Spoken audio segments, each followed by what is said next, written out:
My name is Riley, and today we're going to be talking about the ozone layer.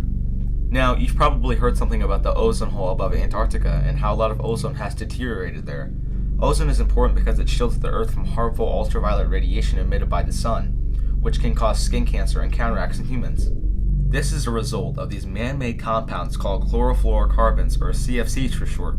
You see, CFCs are produced when using air conditioning, refrigerants, aerosol spray, and propellants. Then, over a course of many years, they move into the stratosphere, where the majority of Earth's ozone is contained. In the case of the Antarctica, however, there are three main environmental factors that make ideal conditions for ozone depletion. The first factor is that there has to be a high concentration of chlorine and bromine in the area. The second factor is that the environment must be very, very cold, and since Antarctica is very, very cold, especially when you get about 10 miles up into the atmosphere, the majority of ozone depletion takes place there. The third factor is sunlight, which triggers a catalytic reaction among CFC molecules, allowing the CFC to steal one oxygen atom from each individual ozone molecule. This, in turn, destroys the ozone as a whole, and as a result, in the past decades the ozone layer has suffered major damage. But it isn't all bad. In fact, in 1989, the production of CFC compounds began heavy regulation under the Montreal Protocol in order for the ozone layer to begin its recovery.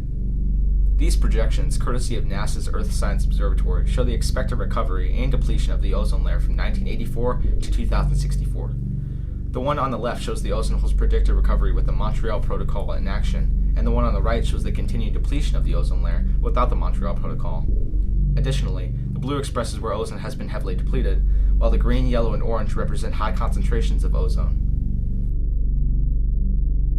Now, as you can see, without the regulation of CFC compounds, the Earth would be unshielded from the sun's harmful ultraviolet radiation. Consequently, all life on Earth would undergo extreme difficulty operating within their ecosystems, causing the death of many different organisms.